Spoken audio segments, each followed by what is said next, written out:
Espera só um segundo. Peraí.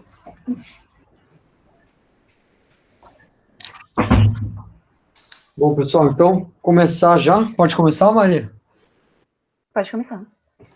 Tá bom. Bom, pessoal, boa noite.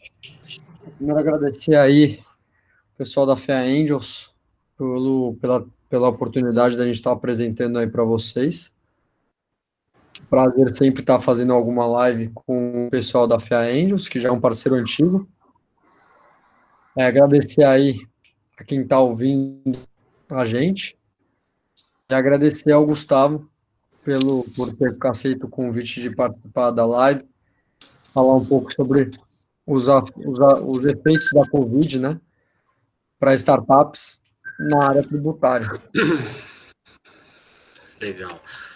Bom, começando aqui, pessoal, antes de passar para o Gustavo, falando um pouco da Bônus, né, e um pouco da nossa experiência aí, para quem não conhece. Eu me chamo Arthur Braga, tá? Eu sou CEO da Bônus, CEO e fundador. Já estamos aí em atuação há mais de 3 anos, trabalhando com pequenas e médias empresas, incluindo startups.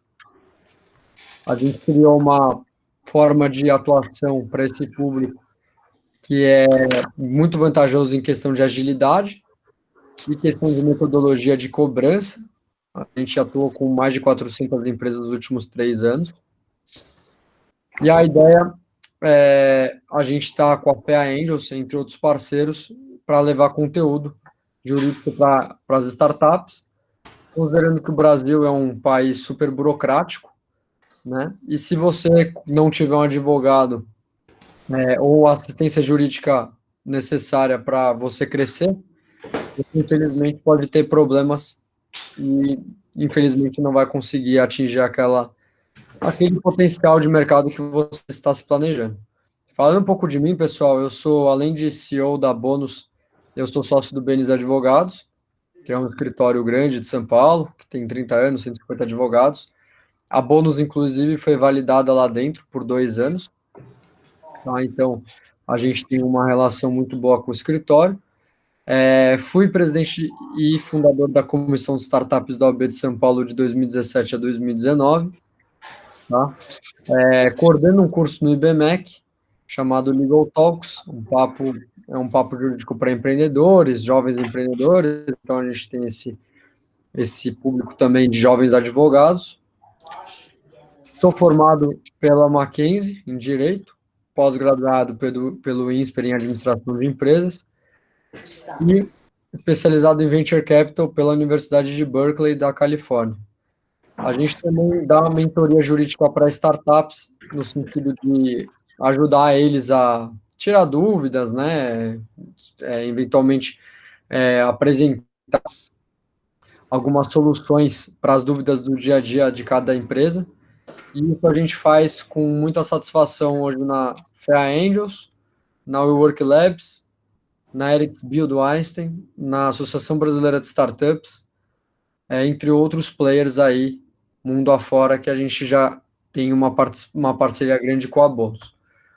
Falando rapidinho, pessoal, para vocês entenderem, aqui é um gráfico de crescimento de uma startup. A gente já tem uma atuação, como eu falei, para mais de 400 empresas no Brasil. E aqui é mais ou menos um passo a passo, né? O que a gente sugere para você, como empreendedor, ter o seu crescimento para cada estágio.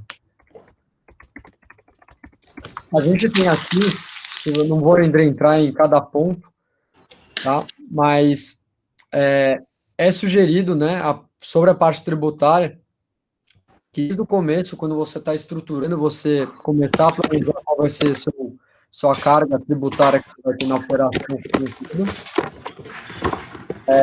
E, além disso, a gente tem também logo no começo, também a análise de quinais, né? Toda essa parte tem que ser analisada desde o começo, ainda mais para aquelas empresas que já estão estabelecidas, né? Que a gente considera que aí você tem que ter realmente você tem que ter um acompanhamento tributário em relação a toda a operação, planejamento da sua empresa, e a gente, na Bônus, a gente consegue te trazer essa solução a um custo bom e com agilidade. Inclusive o Gustavo sendo aí um dos nossos parceiros, principalmente na parte tributária, tá? Deixa eu pegar aqui. Bom, pessoal, agora eu vou passar para o Gustavo, que vai começar a falar sobre o assunto de hoje, dos aspectos tributários para as startups, principalmente em relação aos impactos causados pela Covid. E, além disso, só para vocês saberem, para quem tiver dúvidas, quiser tirar alguma dúvida com a gente, fica à vontade de mandar no chat aí. Eventualmente a Maria Rita ou o Gustavo podem estar lendo direto e para tirar essa dúvida. E também para quem ouvir depois dessa live, nossa apresentação e tiver dúvidas, fiquem à vontade de contatar a gente, tá? No final da apresentação tem o meu contato, o meu e do Gustavo. Quem quiser depois seguir a gente no Instagram da Bônus, a gente tem muito conteúdo que a gente acaba publicando lá, que são bem relevantes, são bem interessantes. E também acompanhar a nossa rede no LinkedIn, né? A minha pessoa física e o Gustavo, a gente acaba compartilhando muito artigo, muito conteúdo focado aí para o mercado de startups e na parte tributária especificamente aí. Tá bom? Bom, vamos lá em frente aí. Pode tocar aí, Gustavo, pode seguir. Boa noite, pessoal, tudo bem? Inicialmente agradeço aí ao Arthur, a Bônus, a Fea Angels pela oportunidade, tá? Me chamo Gustavo Lefone, eu atuo na área tributária há aproximadamente 11 anos, tá? Estou à frente da área tributária do escritório Braga Nascimento Exílio, BNZ Advogados, e temos uma atuação até em parceria com a Bônus, com a questão das startups, tá? Até uma visão do BNZ e da Bônus é uma modificação do que se entendia pela advocacia, né? Antigamente a gente pensava no advogado depois que surgiu o problema, né? Atualmente a ideia é a prevenção.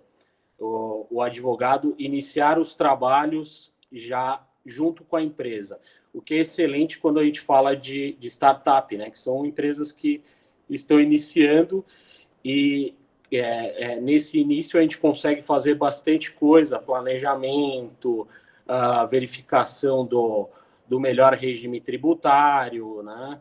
A questão de benefícios fiscais, por exemplo, em questão de tecnologia. Iniciar com a empresa já com uma estrutura pensando no futuro, né? Isso evita a parte contenciosa da coisa, que é a relação litigiosa, problemática com o Estado, né? A partir do momento que o advogado entra, antes de você ter um problema, você evita, evidentemente, que esse problema aconteça. O que eu separei aqui os impactos da Covid sobre o aspecto tributário das startups, tá? Eu separei alguns pontos, eu acabei, neste meio tempo, acabou acontecendo algumas outras modificações que eu vou incluir, apesar de não estarem nos slides, tá? Vocês estão me escutando bem? Como tá? Arthur, está me escutando bem? Estou ouvindo bem. Legal. Vamos lá, próximo slide. Isso. Quanto à minha formação, já falei, eu tenho mais de 10 anos, né, na área tributária. Eu sou especialista pela PUC. Eu curso o mestrado em Direito Financeiro pela USP. Fiz diversos cursos no IBET, no IBDT. Sou membro do IBET, né, que é o Instituto Brasileiro de Estudos Tributários. E a gente já trabalhei tanto no contencioso administrativo, contencioso judicial e na parte de planejamento tributário, tá? Próximo slide, por favor. Próximo slide, por favor. Isso. Eu separei só esses pontos, assim, os pontos iniciais, eles não são focados especificamente nas startups, mas como as startups fazem parte do âmbito tributário nacional, vai se aplicar a elas também, tá? O que a gente teve aqui neste período de pandemia? Inicialmente, a questão da transação tributária, depois a gente teve um projeto de lei nefasto, tá? Que é a questão do ITCMD em São Paulo, que eu vou falar mais à frente. Uma questão que vinha se discutindo já há algum tempo, que é a instituição do Imposto sobre Grandes Fortunas, a tributação da distribuição de lucros, a moratória tributária, que é a postergação do pagamento de tributo, a suspensão dos parcelamentos, algumas reduções de alíquotas que tivemos nesse período, a possibilidade de modificação do regime de tributação, as tributações, esse sim que é um mecanismo muito utilizado pelas startups, que é a tributação de SCP, a tributação também do contrato de mútuo, que é um instrumento que também é muito, muito utilizado quando se fala em startups, tributação de SPS, que não é um instrumento muito utilizado pelas startups ainda, mas já há uma procura, né? Na verdade, ela é mais usada no mercado imobiliário, mas já há uma procura de alguns investidores para a constituição desse tipo de sociedade. Tá? E no final a gente conclui pelos impactos. Próximo slide, por favor. Vamos lá. Primeiro ponto, a transação tributária. A transação tributária, em meados de novembro do ano passado, já havia uma MP que tratava disso, que era a 899. A transação tributária, ela não se confunde com o que a gente tinha, que era o refis, tá? A transação, na verdade, ela é uma forma de acordo entre as partes, tá? Então, tem, ao contrário do refis, que era só ingressar, aqui você tem responsabilidades mútuas de informações e outras coisas que você não tinha no refis. Ela foi convertida em lei agora no mês 4 desse ano, em meio à pandemia, né, por pressão. E ela foi chamada, na época da MP, de MP do contribuinte legal, cuja finalidade é permitir aos bons pagadores, ou seja, aqueles que, muito embora não possam momentaneamente pagar suas dívidas em razão da crise, com o que vemos atualmente por causa da pandemia do Covid, não são infratores contumazes.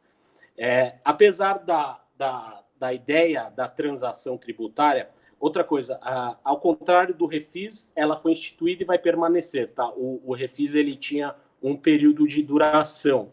Essa lei, ela vai continuar aí até que venha uma outra lei que a retire do ordenamento jurídico. Mas, em regra, ela vai continuar.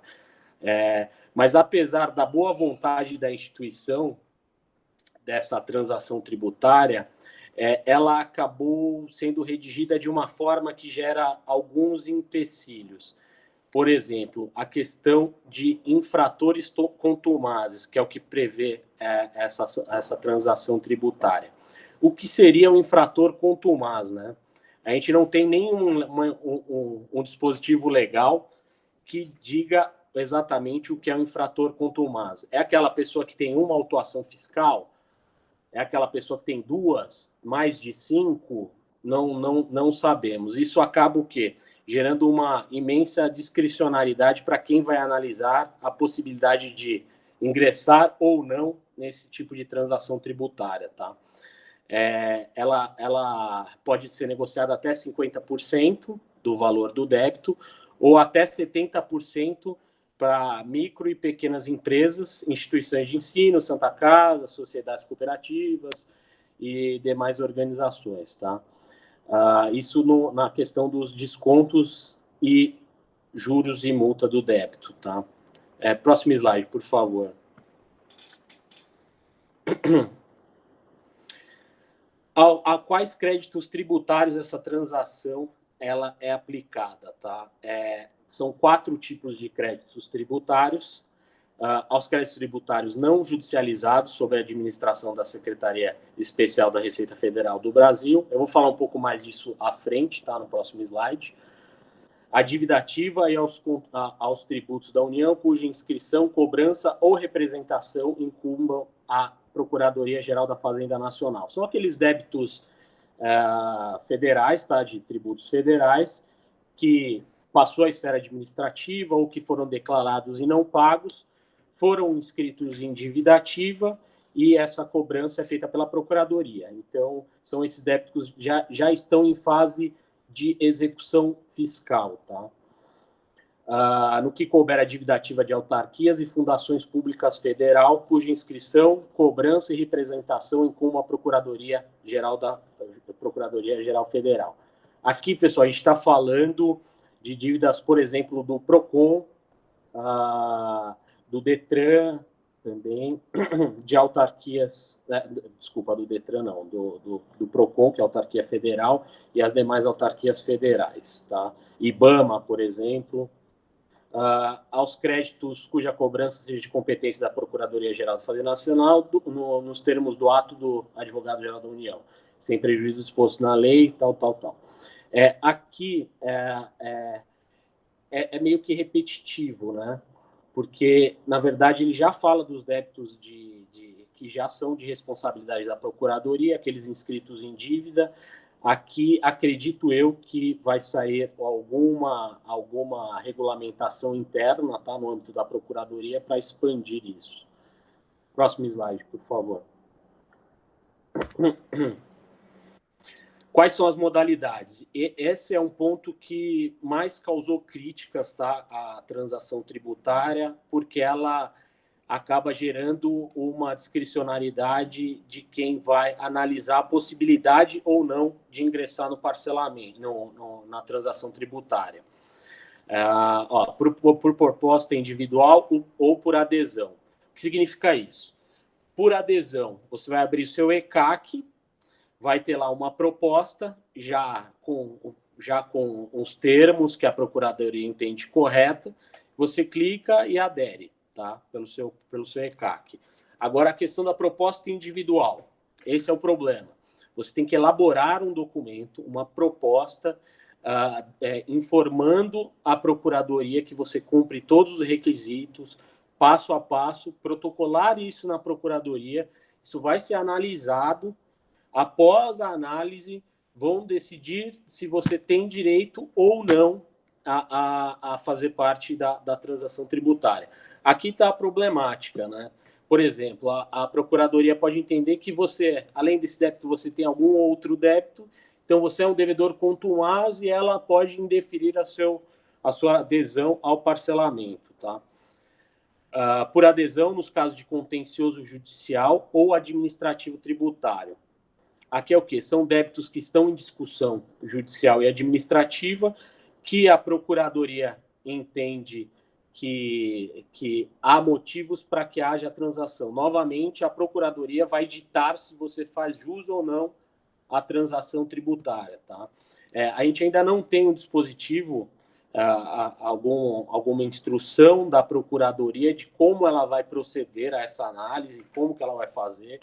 Então, a gente não tem ainda um procedimento pré-fixado pela Procuradoria para isso.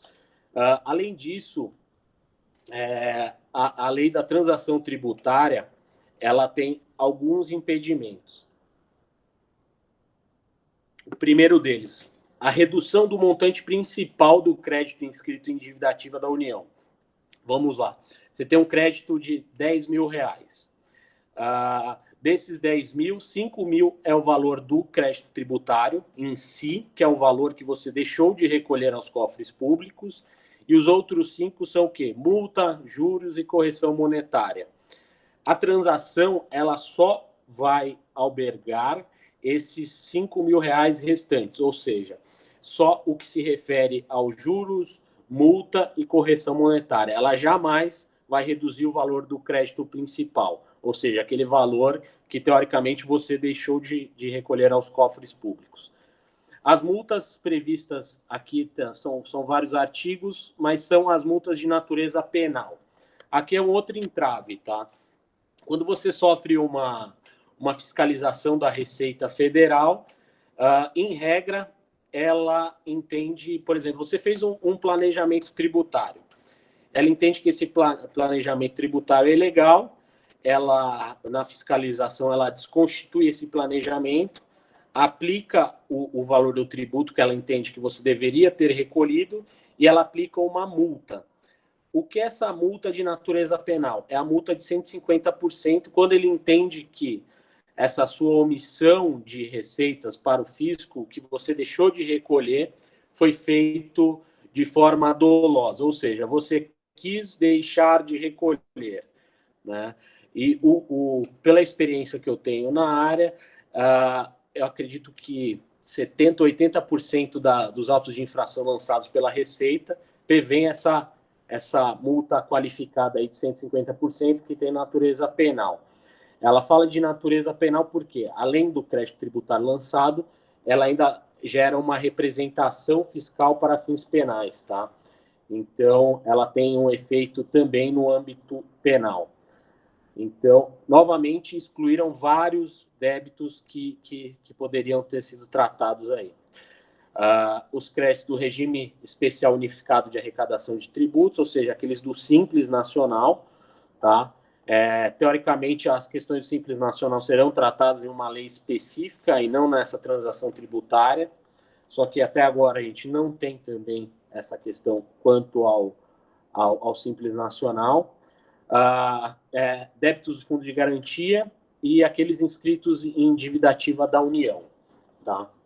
Esses são alguns. Pode passar, Arthur, por favor.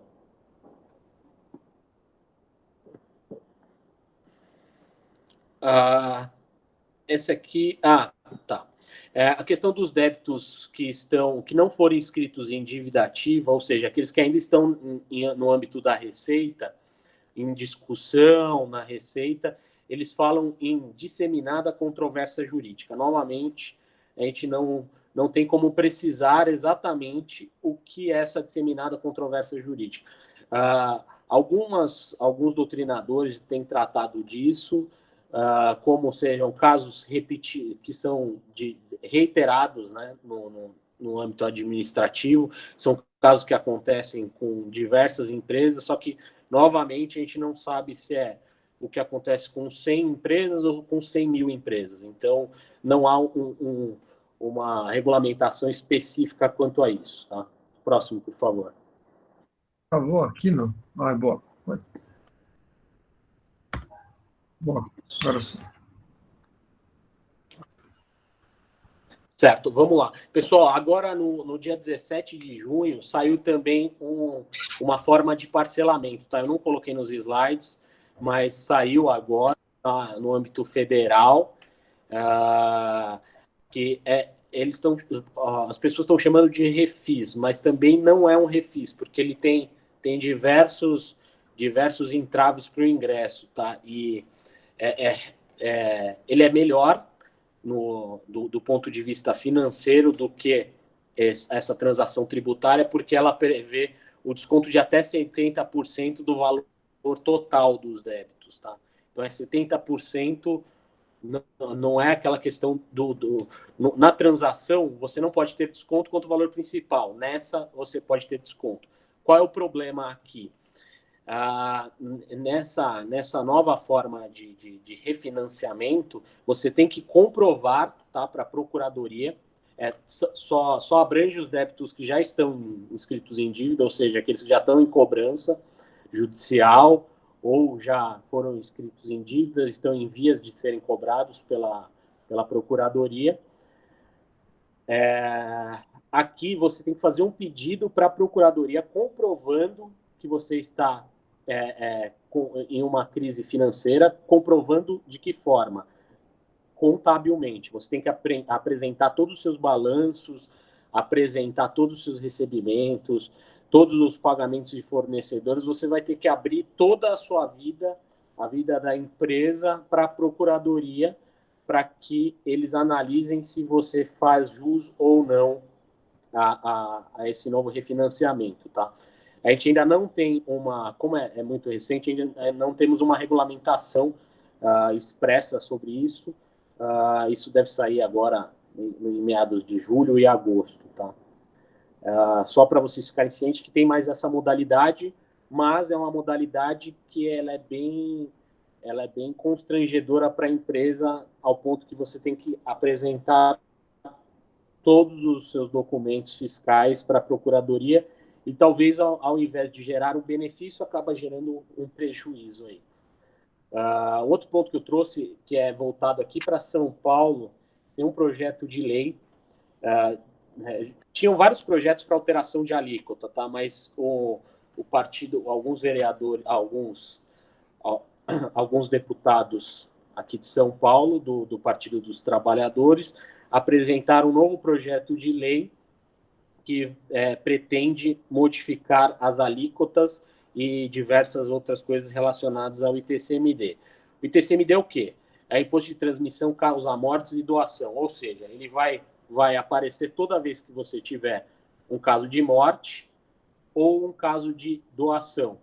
Isso, né, nesse momento, eu achei nefasto e assim, de uma tamanha insensibilidade esse projeto de lei, porque você está falando de um tributo que incide sobre a morte, e estamos num momento que, em razão da pandemia, infelizmente isso tem acontecido de forma descontrolada, né? Por isso que, na minha opinião, é um projeto nefasto. Pode passar, Arthur. O que esse projeto prevê? Arthur? Oi, passei aqui. Foi? Isso. Bom. O que ele prevê... Isso, maravilha. Obrigado, Arthur. Não, mas... Foi sim. Ele prevê a progressividade de alíquota, tá?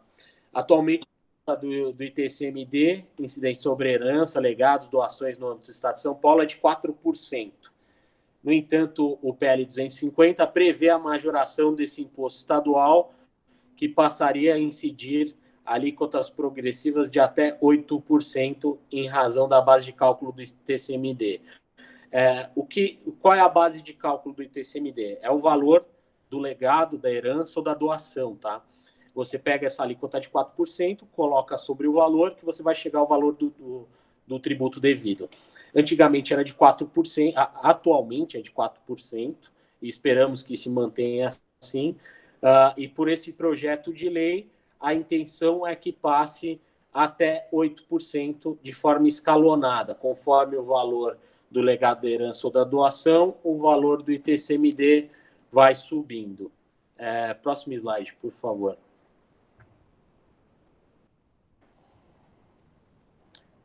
Pode passar, isso.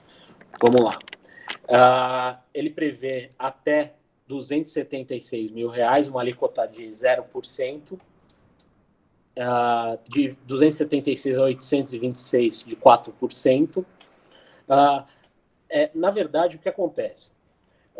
Atualmente, a gente tem uma faixa de isenção muito menor do que essa de 276 mil, tá? Então, esse TCMD, nesse projeto de lei, ele acaba beneficiando as pessoas que recebam valores menores, tá? Porque ela transforma a isenção, que atualmente é de 60 e poucos mil reais, para 276 mil. Nesse ponto, acaba beneficiando, mas acaba prejudicando os grandes investidores, né? Até para a questão a gente teve uma de pergunta aqui, posso ler para você? para constituição de empresa. Ô, Gustavo, Sim, a gente teve uma pergunta aqui, eu vou ler para você. A Virgínia pergunta se esse ponto do ITCMD incide para as empresas.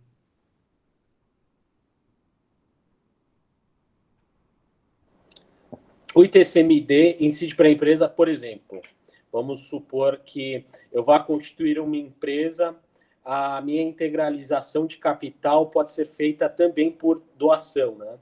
Se você for fazer essa integralização de capital por doação, vai ocorrer a incidência, sim. Um outro ponto que incide aí para empresas. Você tem 50%, um percentual, você é sócio de uma determinada empresa, vem a falecer,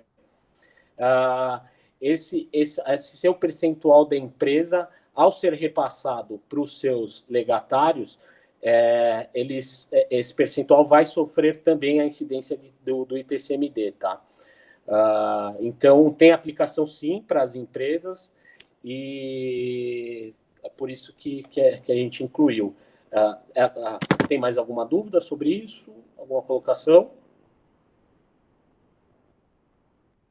Maria Rita, bom, então vou seguir. Se surgir mais alguma dúvida sobre isso, mas sim tem a... legal.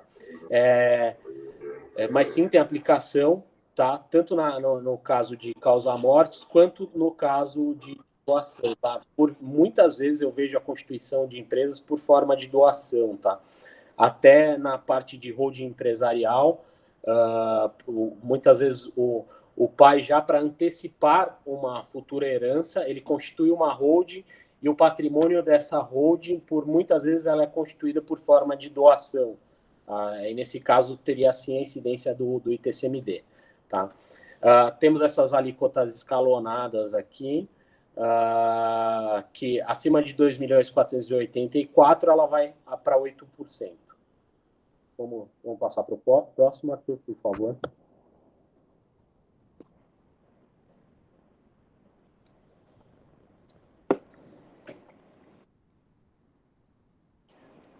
Pode passar mais um, Arthur. Acho que não.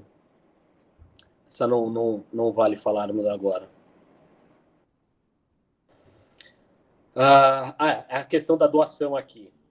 Doação com reserva de usufruto, tá? Isso. Volta uma, Arthur, por gentileza.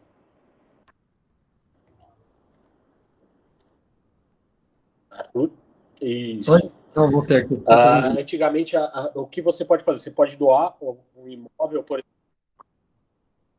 Isso, perfeito. Você pode doar um imóvel para a empresa, mas se resguardar o direito de fruição dele, tá? Você resguarda o direito de uso do imóvel e repassa todos os outros direitos para a empresa. As doações com reserva de usufruto, atualmente a base de cálculo era 2/3 do valor do bem, tá? O PL acaba com isso. O PL ele passa a ser aplicável apenas em hipótese de transmissão onerosa, não onerosa da nova propriedade, quando o transmitente não tiver sido o último titular do domínio pleno. Tá? Pode passar, Arthur.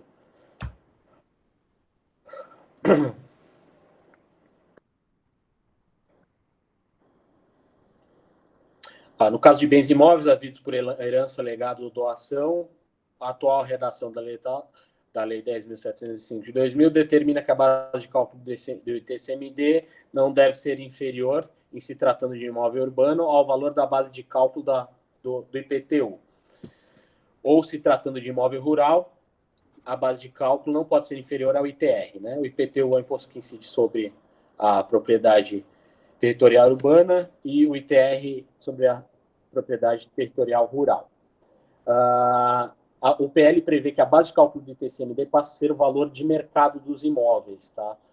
Então, você pula do valor do IPTU, que é o valor previsto na planta genérica, né, do município, e passa para o valor de mercado dos imóveis. Ou seja, aí você vai aumentar bastante também o valor do ITCMD em caso de doação, e herança e legado. Pode passar, por favor.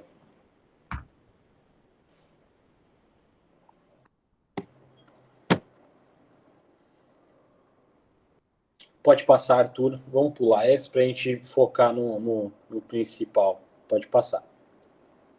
Plano de previdência complementar. Quanto a ITCMD, pessoal, se alguém tiver mais alguma dúvida, tá? Isso. A legislação paulista em vigor prevê isenção de ITCMD sobre a transmissão causa-morte e de quantia devida por Institutos de Seguro Social e Previdência, oficiais e privados, como é o caso do PGBL e do VGBL. Né? Com esse novo projeto de lei, na verdade, haverá incidência de TCMD tanto no PGBL quanto no VGBL. Tá? Então, novamente, aumentamos aí a tributação pelo ITCMD. Pode passar, Arthur.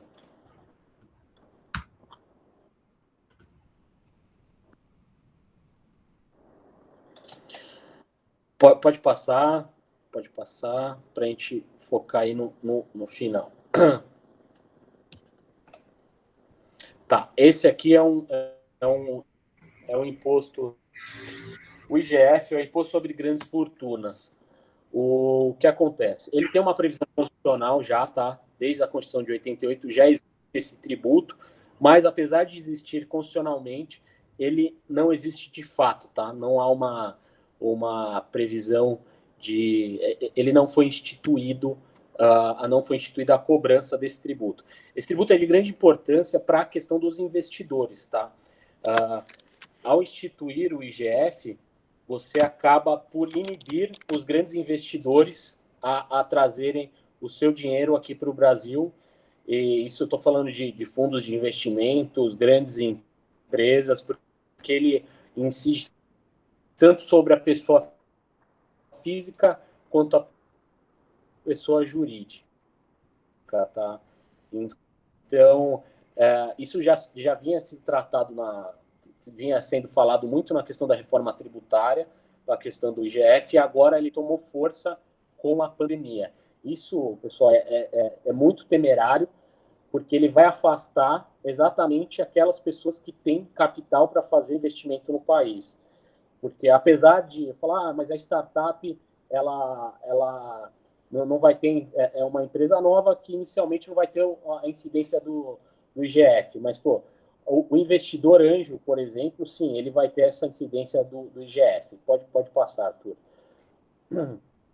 Então esse é um tributo que causa muita controvérsia, porque ele acaba gerando a possibilidade dos investidores não trazerem dinheiro para o Brasil. Aí falar, aqui, grande fortuna, 22,8 milhões, tá?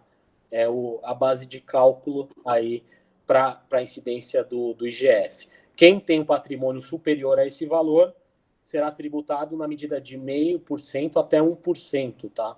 São 3 faixas que haveria incidência desse tributo. Qual o problema? 22,8 milhões para um fundo de investimento, que vai aportar capital no país para fazer investimentos em startup. Com a instituição desse tributo, sem a menor dúvida, haverá uma grande diminuição, porque você já está, ao ingressar com o valor no Brasil, você já vai sofrer a incidência do tributo na medida de 0,5% a 1%.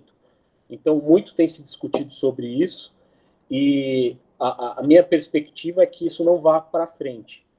É exatamente por isso, pela questão dos investidores. E é um valor, né, que, se considerar em reais, 22,8 milhões, se você for converter para outro tipo de moeda, por exemplo, uma empresa americana, você vai ter que dividir isso por 6, né? Então, o ingresso de valores vindos do exterior acaba diminuindo esse valor.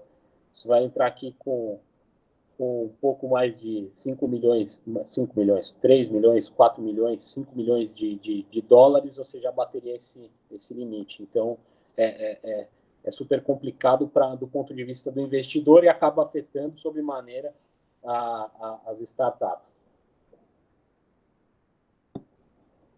Qual é a questão desse tributo? Mesmo que ele seja instituído esse ano, que eu acho bem difícil, ele tem que respeitar a anterioridade anual, tá? Ou seja, se ele foi instituído esse ano, ele só pode ser cobrado no ano que vem. Se ele foi instituído em 2021, ele só poderá ser cobrado em 2022, tá? Então, após ser instituído, ainda há um período aí para gerar uma discussão grande sobre o assunto. Mas a ideia é o quê? Que esses grandes fundos, quem tem interesse nisso, já tem alguns mecanismos na Câmara e no Senado, né, que você estabelece sua opinião sobre o tributo, é feita uma pesquisa. Então, quem tiver acesso todo mundo tem acesso, na verdade, ao computador, a esses projetos de lei, dá para fazer meio que uma impugnação. Então, para a questão de startups, fundos de investimento, é bem importante que seja tratado disso antes que sejamos surpreendidos aí com o IGF. Tá, moratória, diferimento. Não, pode passar, Arthur, esse acabou. Pode passar. O slide está repetido. Opa, passou duas ou passou e voltou, Arthur? Não, passou e voltei.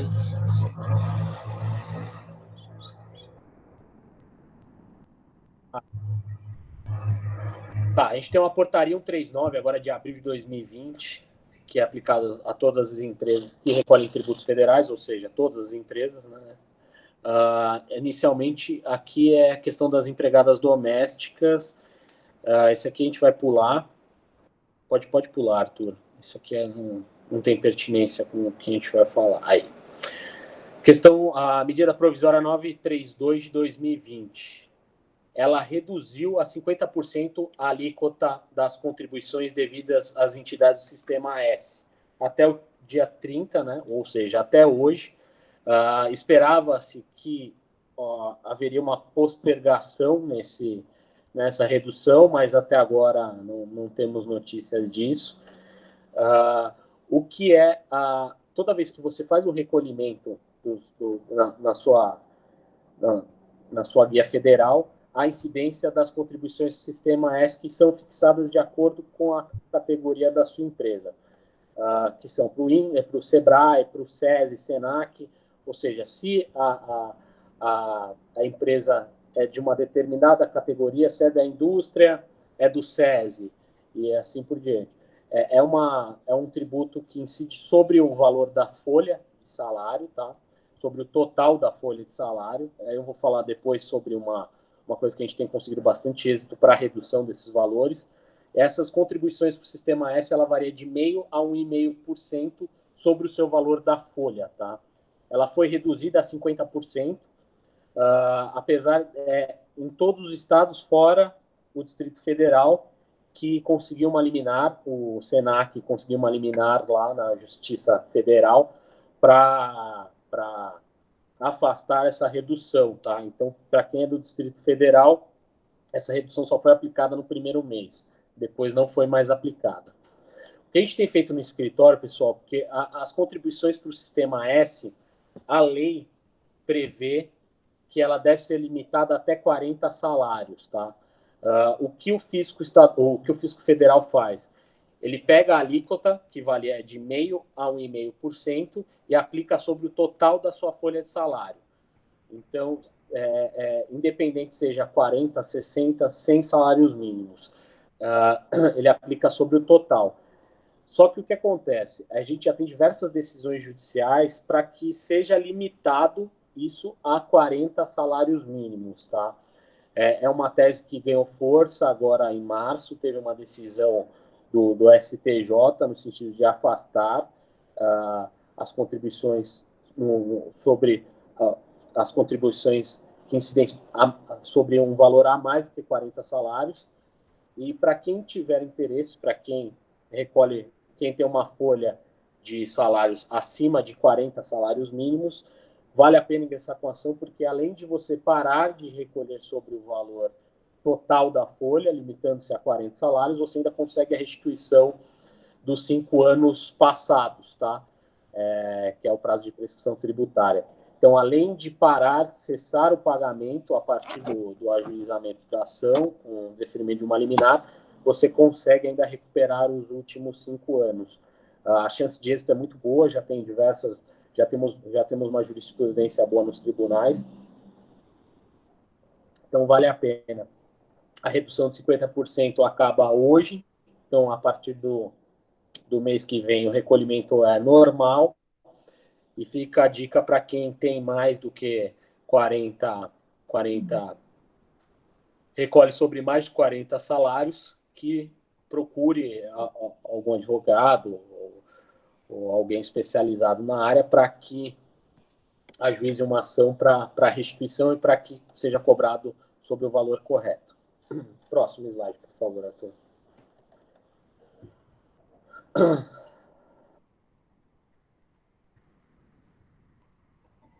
Tá. A gente teve o diferimento no pagamento dos tributos federais, tá? Do Simples Nacional. A grande parte das startups, elas são optantes pelo Simples Nacional, até porque no seu início, tá? A opção pelo Simples, ela é fixada em 3 pontos. O tipo de atividade, alguns tipos de atividades não são passíveis de se valer do Simples Nacional, faturamento e a composição societária. O faturamento é um limite de 4,2 milhões e a questão societária, por exemplo, ela não pode ser composta por pessoa jurídica, tá? Então, nesses 3 aspectos, enquadrando os 3, em regra, 99% das vezes, a melhor forma de arrecadação é pelo Simples Nacional. Houve a postergação, tá, de pagamento, as datas de vencimento dos tributos federais no âmbito dos Simples Nacionais, para o período de apuração março, abril e maio, foram prorrogados em 6 meses. Então, por esses 3 períodos, há uma prorrogação aí para 6 meses, tá? E o que acontece? Essa prorrogação, o Ministério da Economia soltou mês passado, de que ele vai abrir um refis para esse período que foi postergado, tá? E, teoricamente, pelo que a previsão nesse diferimento, passado esses 6 meses, você teria que pagar o valor do mês mais o valor do mês que ficou para trás. Agora, com essa instituição desse parcelamento que deve sair, esses valores vão poder ser parcelados aí em N vezes, né? Acredito que em até 80 vezes, que é o padrão, ou 80 ou 120 vezes, que é o padrão que é mantido aí nos programas de refinanciamento. Pode passar, Arthur. Há uma outra coisa que acabou ficando para trás, a transação tributária, no final da legislação que prevê a transação tributária, foi incluído a questão do voto de Minerva no CARF, que é extremamente benéfico para as empresas que foram autuadas pela Receita Federal, tá? Antigamente, o que acontecia? Se havia um empate, o CARF é o Conselho Administrativo de Recursos Fiscais e ele julga as autuações da Receita Federal, tá? Antigamente, quando os conselheiros, que é composto metade pelo fisco e metade por representantes dos contribuintes, quando havia um empate, o desempate era feito pelo fisco. E agora o desempate é feito em prol do contribuinte. Ou seja, se houve empate de julgamento, será votado em favor do contribuinte. Isso é de extrema importância para as empresas e pode parecer que não, mas era muito comum acontecer um empate e o voto de Minerva ficar para o fisco. Então isso vai diminuir bastante aí,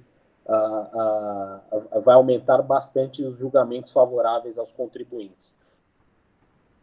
Tá. Outras medidas apresentadas pelo Grupo de Monitoramento de Impactos Econômicos da Pandemia do Covid, no Ministério da Economia, a simplificação das exigências para a contratação de crédito e dispensa de certidão negativa de débitos para negociações de crédito. Isso é um aspecto que, na prática, não funciona, tá? Não funciona e não funcionou para nenhum tipo de crédito, seja no âmbito federal, seja em bancos públicos, em bancos privados, tem se exigido a certidão negativa de débito de qualquer forma, tá? Parceria público-privada, assinar contrato público, licitação, que se achava que com essas medidas haveria uma maior flexibilidade, não aconteceu. Facilitação do desembaraço das importações de insumos e matérias-primas industriais. Isso também, na prática, não aconteceu, salvo para as EPs, né, e para medicamentos.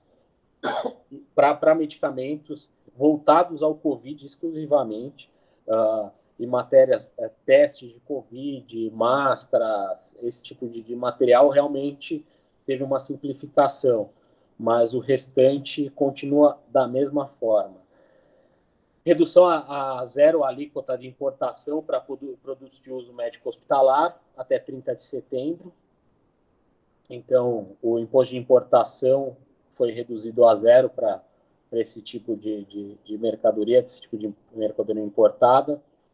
E desoneração de IPI para produtos importados necessário ao combate do vírus. Então, na verdade, o que se teve foi uma simplificação em aspectos que envolvam a pandemia. Quanto às demais importação, continua moroso e pior ainda do que estava anteriormente, tá? Se você cair num canal cinza numa importação, a mercadoria vai ficar lá por meses e meses, pagando demorrage e todas as demais taxas que incidem na mercadoria que fica no porto, na zona primária ou secundária. Pode passar, Arthur, por favor.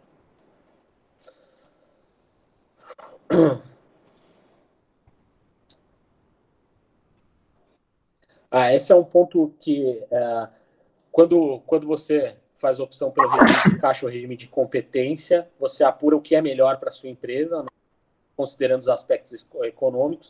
O que acontece? Como o dólar teve uma variação acima de 10%, você, empresa, pode rever qual é a melhor apuração para você, tá? Se regime de caixa ou competência, e pode postular essa modificação aí. Você entendeu? Eu sou optante pelo regime de caixa, mas em razão da variação cambial, atualmente é melhor o regime de competência. Então é possível realizar essa modificação, tá? Em razão dessa variação cambial acima de 10%. Pode passar, Arthur.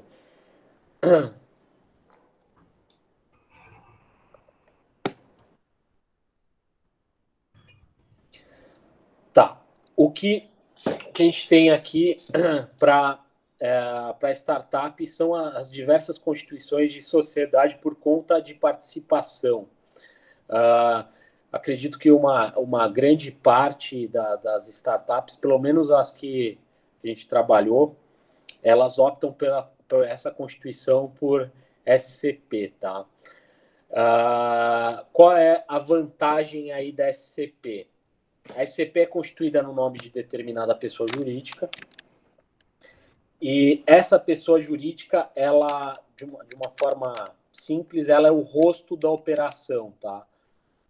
Então você tem aí uma desvinculação dos outros sócios da sociedade por conta de participação. O sócio ostensivo, ele fica responsável por assumir, em regra, tá? Tem algumas exceções, mas ele fica responsável pelos compromissos assumidos com terceiros e também pelos compromissos fiscais, tá? Então, o que acontece? Os sócios participantes, ou que antigamente eram chamados sócios ocultos, eles fazem investimento, fazem jus à percepção dos frutos, mas eles têm uma responsabilidade limitada e não aparecem nessas operações, tá? Essa responsabilidade fica limitada desde que o sócio ostensivo, de fato, seja o responsável pelas tratativas com terceiros, tá? Se o sócio participante participar efetivamente dessas tratativas, ele sim pode ser responsabilizado por qualquer ato perante terceiros e perante o fisco também. Então, vamos lá. A gente tem uma estrutura na qual há uma proteção para aquele investidor. Então, o investidor, além de não aparecer, tá? É uma constituição muito simples, ela é feita por contratos, apesar da Receita exigir o cadastro no CNPJ, que a startup tem, que a SCP tenha um CNPJ, os sócios ocultos, né, os sócios participantes, eles participam por meio de um contrato que não é, em regra, levado ao conhecimento das autoridades, tá? É um contrato simples, a constituição da empresa é simples e há uma grande proteção para aqueles que realizam investimento. Até para rodadas de investimento, isso tem sido utilizado por investidores anjos que constituem uma SCP para fazer investimentos em diversas startups, tá? Porque ele fica oculto, não responde por compromissos assumidos perante terceiros, por qualquer crédito tributário, uma possível falência, qualquer coisa que dê errado na empresa, e ele consegue fazer esse investimento. A questão da tributação da SCP, ela segue o rito normal. Ela pode ser optante pelo lucro real, pelo lucro presumido, a depender do que inicialmente a gente faz um estudo, né, para ver qual é o regime de tributação melhor para o tipo de atividade. Então, ela pode ser constituída dessas formas, ela pode levar a tributação para o Fisco Federal em livros próprios, ou ela pode fazer diretamente no sócio ostensivo.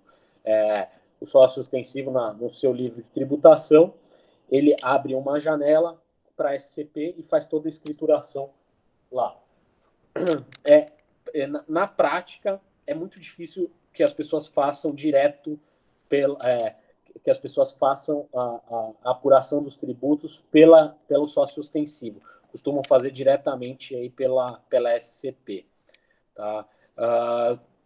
Coloquei aqui alguns pontos. Proteção do investidor, responsabilidade perante terceiros, inclusive ao fisco, limitada ao sócio ostensivo, desvinculação das atividades dos sócios participantes. Por exemplo, eu tenho uma construtora e vou investir em uma startup de tecnologia. Então, o que acontecer nessa startup não vai influenciar essa construtora, o que acontecer nessa construtora não vai influenciar nessa startup. Facilidade da constituição, que é um mero contrato, desburocratização e fácil ingresso de novos sócios. Apesar de ter que ser autorizada pelo sócio ostensivo, o ingresso na sociedade é bem simples, é feito por contrato, tá? A integralização é feita por contrato, então a gente foge da sociedade comum que tem que levar registro na JUSESP e tudo mais. Essa é a desvantagem da sociedade finalidade específica, SPE, tá? Que você tem que constituir e tudo mais. Então é isso. Próximo slide, por favor. Contrato de mútuo conversível. O contrato de mútuo conversível deram um nome bonito, mas é um contrato de empréstimo com a possibilidade no final desse empréstimo de quem realizou o empréstimo poder converter esse empréstimo em participação da empresa. Isso, eu acredito, seja o mecanismo mais utilizado em startups, porque é uma forma do investidor emprestar o dinheiro e lá na frente a startup foi para frente, deu certo, ele pode optar pela devolução, né, pela devolução dos valores, com incidência de juros e multa, ou por participar da empresa, tá? A tributação ocorre no momento do resgate do mútuo. A tributação é a incidência de OF. E também, caso opte pela conversão, pessoal, isso é um ponto importante que tem levantado dúvidas aí. Se você realizou um mútuo de 100 mil reais, na conversão, você tem que converter os 100 mil reais, tá? Para a participação da empresa. Se você converter 110 mil reais, se a sua cota de participação da empresa tiver um valor acima do valor do seu empréstimo, você ainda vai ter que recolher imposto de renda sobre ganho de capital. Então, a conversão do valor tem que representar exatamente o valor do mútuo, tá? Claro que considerando também os juros. No contrato do mútuo conversível também há uma desvinculação, né, do investidor, ou seja, até que ele opte pela conversão ou pelo resgate do valor, ele fica aí oculto na transação e é um mecanismo extremamente utilizado. É um contrato que ele é um contrato livre, tá? Ele tem alguns requisitos básicos, mas podem ser estipulados algumas questões que são pertinentes ao tipo de atividade, ao tipo de investidor. Então, é um contrato livre, que aceita qualquer tipo de cláusula, desde que não contrária à lei, evidentemente. Pessoal, acho que era isso. Já deu nosso tempo, né? Acho que é bom a gente abrir para pergunta. Tem os nossos contatos aí. Pessoal, eu tentei fazer uma coisa bem en passant, tá? É evidente que a questão tributária ela vai muito além disso, tá? O tributário, na verdade, ele tem que ser aplicado exatamente para o tipo de atividade que você vai desenvolver, tá? Então, a ideia é de que entrar na empresa, verificar quais são as possibilidades tributárias dentro da empresa, fazer um planejamento, tá? Então, apesar disso se aplicar a todas as empresas, é importante uma visão mais específica para o tipo de atividade que será desenvolvida, tá? Por meio de um planejamento, instituição, a gente trabalha com o Arthur em conjunto, né? Tem uma grande expertise aí na questão de startups, verificar qual é o tipo de sociedade melhor a ser instituído, se já ingressa com... Se o aporte vai ser feito por uma SCP, se vai ser feito por um mútuo conversível, qual é o valor, qual é o tipo de sociedade, é importante constituir mais de uma sociedade, ou se é importante desmembrar isso para fazer com que a atividade gire melhor, que haja uma menor tributação, verificar tipos de benefício fiscal para a importação de tecnologias. Então, isso é mais focado para um problema prático do que teórico. Obrigado, Arthur. Bom, Gustavo, obrigado, viu? Eu deixei aqui para contato, pessoal, o nosso telefone, o e-mail, tá? Então, se alguém eventualmente quiser fazer algum trabalho com a gente, conhecer mais nosso trabalho, né? É muito importante que vocês tenham esse acompanhamento, principalmente no Brasil, que tem uma carga tributária absurda, né? E você precisa realmente ter um advogado como o Gustavo nesse tipo de acompanhamento, senão você vai acabar ali entrando pelo cano, com custos altos, e às vezes sem conseguir alcançar aquele patamar, aquele resultado que você está esperando por causa dessas razões, né? Então, fica o nosso contato, inclusive para quem quiser tirar dúvidas, tá? Fiquem à disposição para chamar. Chegou uma dúvida aqui, deixa eu ver só o que é. Isso, uma dúvida do Renato. Contrato safe, né? Bom, beleza. Qual é... Combate participação baseada numa futura, normalmente com acordo de desconto percentual para mulher. Então, o contrato safe, né, ele foi criado pelo iCombinator, né? Eu gosto muito do iCombinator, inclusive, quem puder aí estudar e aprender um pouco, joga iCombinator no YouTube e vê, assistam os vídeos lá, porque todos os vídeos lá são excelentes deles.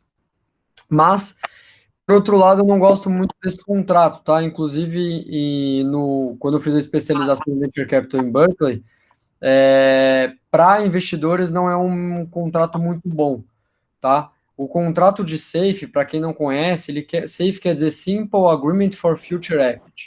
Então, é um contrato de 3, 4 páginas, tá? É um contrato muito curto, é um contrato que ele acaba vinculando ali o investidor com a startup, já deixando ali garantido que aquele investidor ele vai ter um desconto no valuation na próxima rodada de captação, e para ele ter esse desconto, ele já está colocando o dinheiro agora. Só que normalmente as regras não são muito bem combinadas ali, é um contrato muito simples, né? E no meu ver, ele não é um contrato muito bom, porque quando ele é muito ruim para o investidor, ele não é um contrato tão bom para o investidor, ele acaba não sendo um contrato muito bom para a startup também. Porque o contrato bom é aquele contrato que é bom para os dois lados, né? Se você faz um contrato muito ruim para um lado, com certeza vai gerar atrito, e gerando atrito, puta, um investidor te enchendo a cabeça toda hora, você vai ficar louco, entendeu? Então, um contrato bom é um contrato que é bom para os dois lados, né? E tenham todas as expectativas da relação das duas partes ali combinadas no contrato. O contrato safe nos Estados Unidos ele flui até que bem, porque lá culturalmente eles já funciona, já tem algumas regras, né?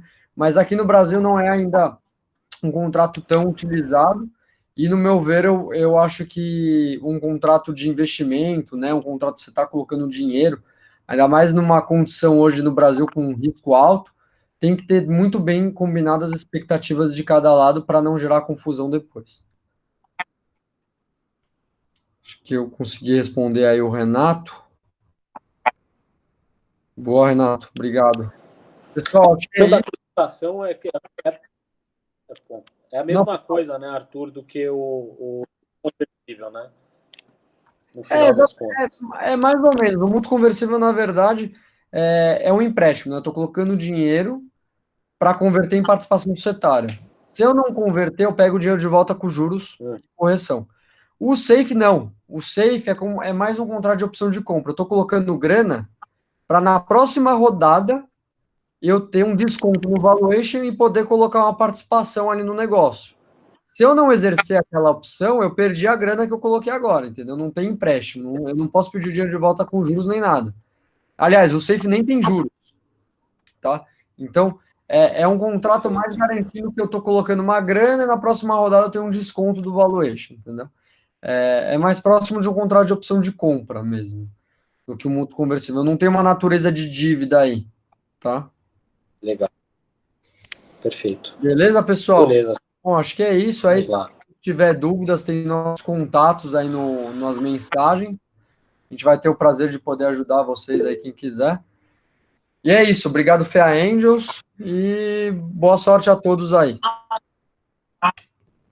Obrigada, Arthur. Obrigada, Gustavo. Obrigada pela presença de todos. Valeu, pessoal. Valeu, Gustavo. Obrigado. Obrigado. Qualquer dúvida.